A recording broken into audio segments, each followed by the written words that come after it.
Welcome back, guys. Welcome in another video tutorial of complement pathway. So this will going to be the last step of all the complement pathway, that is the terminal pathway. In previous video we have discussed about the activation of C3 and C5. Okay, and we have also learned that C5 converters will going to cleave C5 into C5b and C5a, right? And C5b will going to take part in the terminal pathway, right? So now we have seen some slight difference in case of activation of C3 and C5 step in all the three complement pathways, because the composition of C3 convertase and the composition of C5 convertase is different for both complement path, for your classical complement pathway, lectin pathway and alternative pathway, right? But this terminal pathway is common for all the three. Okay, but that means the for the terminal pathway for classical pathway and lectin pathway and alternative pathway all are exactly same. Okay, that is why the first point is the three complement pathways converge at this pathway. Okay, now the players of this pathway are C5b, C6, C7, C8 and C9. Okay, that means the main goal of the activation of C3 and C5 is to create the C5b. Okay, and C5b will going to lead the terminal pathway. Okay, all the component C5b, C6, C7, C8, C9 will bind sequentially here. Okay, and to form a macromolecular structure named membrane attack complex. Okay, and this membrane attack complex is a transmembrane perforin molecule. Okay, that will going to facilitate the cell lysis. Okay, and we will going to talk about how this lysis is accomplished now. So this complex, that is membrane attack complex, form a large channel through the membrane of the target cell, enabling ion and small molecules to diffuse freely across the membrane. So let's talk about the steps. So first step is C5b is already bounded with the cell. So this one is the cell, obviously it is non-self. Non-self means the cell which is foreign. Okay, that means our antigen. Okay, now the first step is the in MAC formation is the C6 binding, that means the binding of C6 to C5b on the surface of the cell.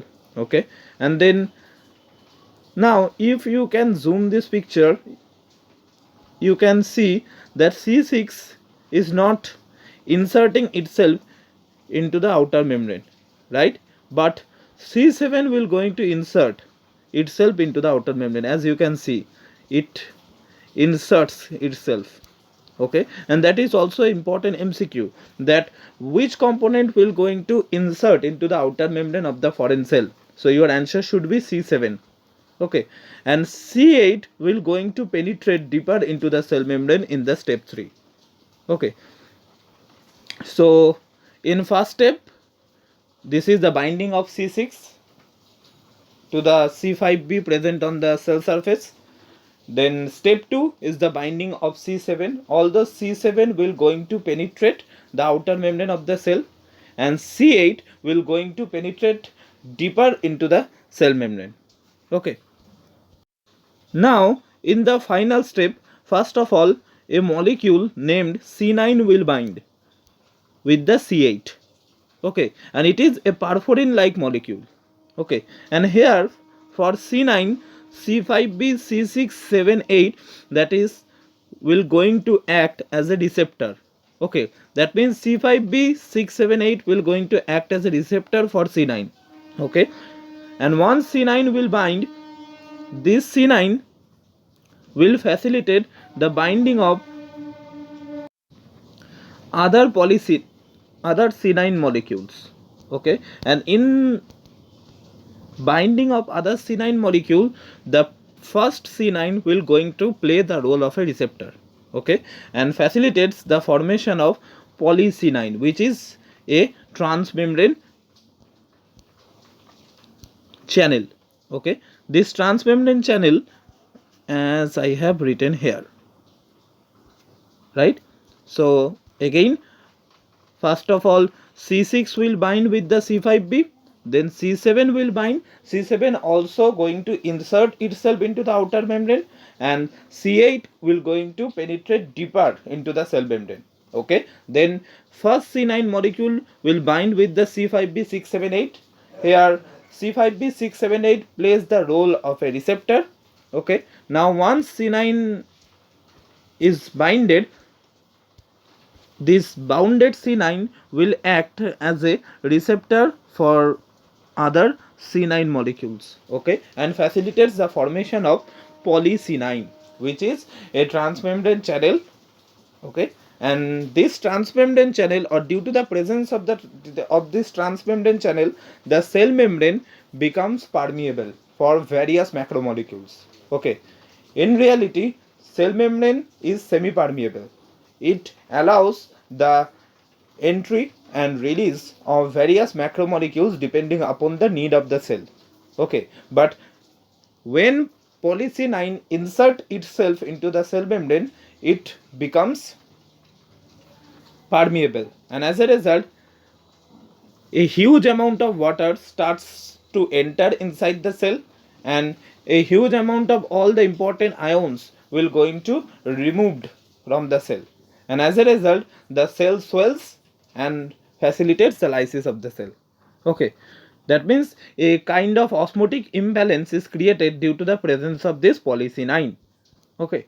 So this polyC9 will going to form a transmembrane channel that disturbs the cell's osmotic balance or osmotic equilibrium. Ions pass through the channel and water enter the cell, and as a result, the cell swells and the membrane become permeable to all the macromolecules, okay, which then escape from the cell, and the result is cell lysis, okay. So that is the complete terminal pathway. So for a quick recap, first of all, in the previous step or in the previous video, we have already discussed about the formation of C5b. So here in this video, the first step is the binding of C6 to the C5b present on the surface of the cell. Then C7 will bind and insert itself into the membrane, and C8 will penetrate deeper into the membrane, okay. Then this entire C5b6 7 8 will going to play a role of a receptor for C9, okay. Once C9 will bind, this C9 will going to act as a receptor for other C9 molecules, okay, and as a result, a poly C9 transmembrane channel will formed, okay. And this polyC9 transmembrane channel creates a osmotic imbalance, as a huge amount of water starts to entering inside the cell, and a huge amount of ion macromolecules will going to pass through the cell, and as a result, the cell swells, and which facilitates the lysis of the cell, okay. And that is how all the three complement pathway works. They differ in their